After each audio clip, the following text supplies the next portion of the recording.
Урматтуу Москва шаарында эмгектенип үй бүлө багып жаткан мекенештер, сиздер үчүн 12 жылдан бери таза документ жасап келе жаткан Али Байкени сунуштайм. Документтердин бардык түрүн ишенимдүү түрдө жасап беришет. ИНН, СНИЛС, медкнижка, справка, перевод паспорт, ДМС, ОМС, детский полис, медкарта, трудовой договор, проверка регистрация, проверка запрет, проверка черный список. Эгерде срогу бүтүп калса, базадан чыгып кетсе, Сахаровага барган эмес болсо, 3 айга продление кылып беребиз. Айда бир базасын текшерип беришет. Базадан чыгып кетсе кайрадан киргизип беребиз. Байланыш номер +7929 541 02 05 номерине кайрылсаңыздар болот. Али Байке жооп берет. Ата-энесин бакпагандарды жазалоо мыйзамы ишке кирди. Президент Садыр Жапаров Кыргыз Республикасынын айрым мыйзам актыларына, Кылмыш жаза кодексине, Кыргыз Республикасынын Граждандык кодексине, Кыргыз Республикасынын үй бүлө кодексине өзгөртүүлөрдү киргизүү жөнүндө мыйзамга кол койду. Мыйзамдын максаты сот актысынын негизинде жашы жеткен, эмгекке жарамдуу балдардын өздөрүнүн эмгекке жарамсыз, материалдык жардамга муктаж ата-энелерин багууга каражат төлөөдөн баш тарткандыгы үчүн жоопкерчиликти тактоо, жазаны катаалдаштыруу максатында иштелип чыккан. Ага ылайык Кылмыш жаза кодексинин 179 беренесинин 1 жана 2 бөлүктөрү жашы жеткен эмгекке жарамдуу балдар 12 айдан ашпаган мезгилде түзүлгөн, эмгекке жарамсыз, материалдык жардамга муктаж ата-энелерди багуудан баш тартса, ага кетүүчү каражатты соттун чечиминин негизинде төлөөдөн баш тартса, 20-50 миң сом айып пул салынат же 2 айдан 1 жылга чейинки мөөнөткө коомдук иштерге же түзөтүү жумуштарына тартылат. Эгер каражат төлөнбөгөн мөөнөтү 12 айдан ашса, 1 жылдан 3 жылга чейинки мөөнөткө эркиндигинен ажыратылат жана 50 миң 100 миң сомго чейин айып пул салынат. Жарандык кодекстин 204 беренесине киргизилген өзгөртүүгө ылайык эмгекке жарамсыз улгайган ата-энесин бакпай кеткен балдарынан алимент өндүрүү үчүн жергиликтүү бийлик органдары, мамлекеттик социалдык тейлөө кызматтары сотко кайрылууга укуктуу. Эмгекке жарамсыз жана материалдык жардамга муктаж ата-энесин карабай таштап кеткендердин жазасын күчөтүү тууралуу мыйзам долбоору 17 октябрда жогорку кеңеште кабыл алынган. Эмгек, социалдык камсыздоо жана миграция министрлигине караштуу 17 социалдык стационардык мекемеде 2389 адам жашайт. Алардын ичинен 529-у карык картаңдар жана ден соолугунан мүмкүнчүлүгү чектелген адамдар. Ошондой эле психоневрологиялык диагнозу коюлган 1373. Сонун жаңылык. Сиз билген жана ишенген Умбем клиникасы эми сизге дагы да болсо жакыныраак болду. Анткени бизде жаңы филиал ачылды. Андыктан келип, өзүңүздүн жана жакындарыңыздын ден соолугуна кам көрүшүңүздү сунуштайбыз. Биздин жогорку даражадагы дарыгерлер төмөндөгү адистиктер боюнча кабыл алат: стоматология, гинекология, терапия, лор, хирургия, педиатрия, урология, УЗИ жана башка адистиктер. Лабораториялык анализдин 5000ден ашуун түрү алынат. Жогорку даражадагы стерилизациялоо. Биздин дарек ВДНХ метросу, Кондратюка көчөсү 2. Телефон номерибиз 8925 103 22 55. Кабыл алууга алдын ала жазылып келүүңүздөрдү суранабыз. Умбем клиникасы. Сиздин ден соолугуңуз, биздин камкордук. Киши бар. Бишкекте мамлекет каржылаган карлар үйү бар. Андан тышкары соңку жылдары багар көрөрү жок, жардамга муктаж карык картаңдар үчүн жеке жайлар ачылып жатат. Адатта алар кайрымдуулук фонддорунун колдоосу менен иштейт. Булак Азаттык. Түштүк Кореянын президенти өлкөдө аскердик абал жарыялады. Түштүк Кореянын президенти Юн Сок Йол өлкөдө аскердик абал жарыялады. Ал чечимин Түндүк Кореянын тарапташтарына каршы күрөштүн зарылдыгы менен түшүндүрдү. Бул кадам оппозициядагы ири демократиялык партиянын өкмөттөгү негизги министрлерге импичмент жарыялоо аракетинен кийин кабыл алынды. Бул тууралуу KBS дүйнөлүк радиосу жазды. Телекайрылуусунда Юн оппозиция өкмөттүн жана сот системасынын ишине тоскоолдук жаратканын айтты. Президенттин сөзүнө караганда, аскердик абал өлкөдө конституциялык тартипти сактоого жардам берет. Ал демократиялык партиянын мүчөлөрүн мыйзамдуу диктатура үчүн айыптады. Рёнхап маалымат агенттиги кабарлагандай, оппозиция башкы мамлекеттик аудитордун жана башкы прокурордун кызматтан кетишин талап кылып жаткан.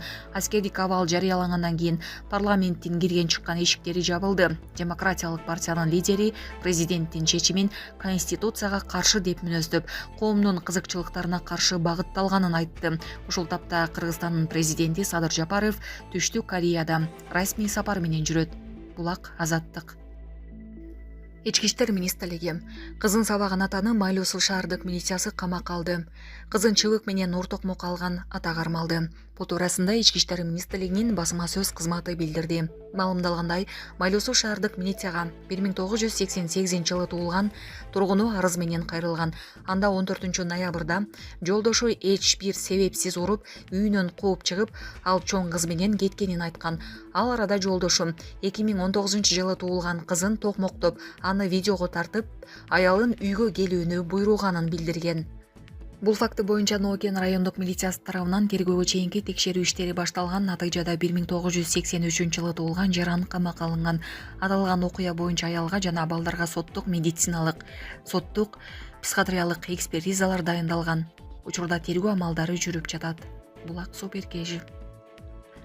Ошто милиция кыргыз желегин унадагы жыгачка байлап алган жаранды кармады. Кыргызстандын туусун унага жүктөлгөн жыгачка белги катары байлап койгон жаран милиция бөлүмүнө жеткирилди. Бул тууралуу жол кыймылынын коопсуздугун камсыздоо башкармалыгы кабарлады. Видео соц тармактарда тараган. Анда Лабо үлгүсүндөгү унаанын айдоочусу унаасына жыгач жүктөп, артына мамлекеттин символу болгон тууну коопсуздук үчүн байлап койгону көрүнгөн. Бул факты боюнча Ош шаардык кайгылуу кызматкерлери тарабынан айдоочу аныкталып, тийиштүү чара көрүү үчүн Ак Бура райондук ички иштер башкармалыгына жеткирилди. Ал эми унаасы айыпкороо жайына токтотулду. Кетип көрүп калдым. Кайра келет. Оğlum жакшы эмес да. Жакшы ойлойсуң. Бул эски желек. Мен Кыргызстан Республикасынын жаранымын. Курибаев Рустам Рахманбердиевич. Ушул желек боюнча Кыргызстан элимден кечирим сурайм. Бүтүн элимден кечирим сурайм. Бул жумуш кайталанбайт. Мындай болбойт. Мүмкүн болсо кечиргиле.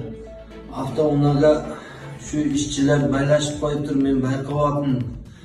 Kechirgile. Men Asqarov Baxtiyor Ahmedovich Labo mashinaga jig'at yuklab qo'yganim uchun butun Qirg'iziston elidan kechirim so'rayman. Bu holat qaytarilmaydi.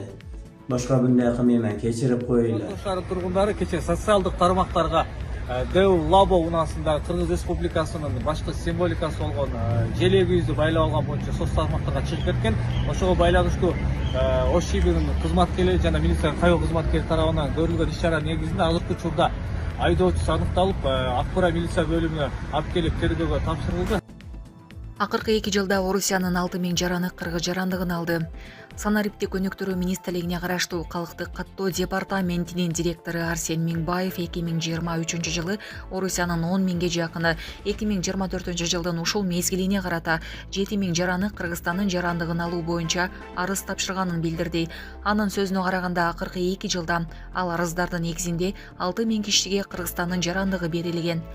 Бул тууралуу ал жогорку кеңештин конституциялык мыйзамдар, мамлекеттик түзүлүш, сот укук маселелери боюнча комитетинин 3-декабрдагы жыйынында депутат Чыңгыз Ажибаевдин суроосуна жооп берип жатып айтты. Депутат ошол эле кезде Баткен облусунун Лейлик районунда Кыргызстанга келин болуп келген Тажикстандын жарандары 20-30 жылдан бери кыргыз жарандыгын ала албай жатканын билдирди. Ашып кетсе 50 киши болот. Алар 30 жылдан бери бала чакалуу болуп, небере да көрүп калышты. Канча жылга чейин жарандык ала албай жүрө беришет, деди ал. Арсен Миңбаев Калктык каттоо департаментинин кызматкерлери алардын маселесин чечүүгө аракеттенип жатканын, бирок көп учурда алардын эч кандай документи жок болуп чыгып, коңшу өлкөлөргө кат жиберилген учурлары бар экенин айтты.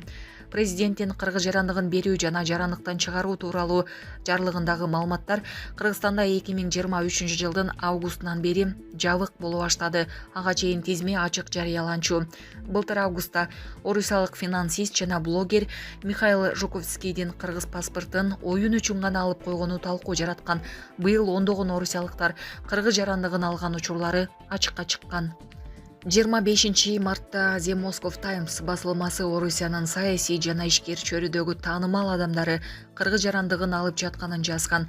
Азаттык 2022 жылы 31 декабрда чыккан номер 417 жарлыктан Орусияда таанымал ондогон ири саясатчы, мамлекеттик кызматкер жана ишкерлер кыргыз жарандыгын алганын аныктаган.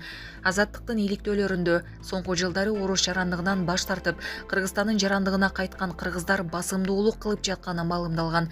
Буга Украинадагы согушка байланыштуу мобилизация жана кийинки кезде мигранттардын укугун чектеген мыйзамдардын көбөйүшү себеп экени айтылып келет. Булак Азаттык.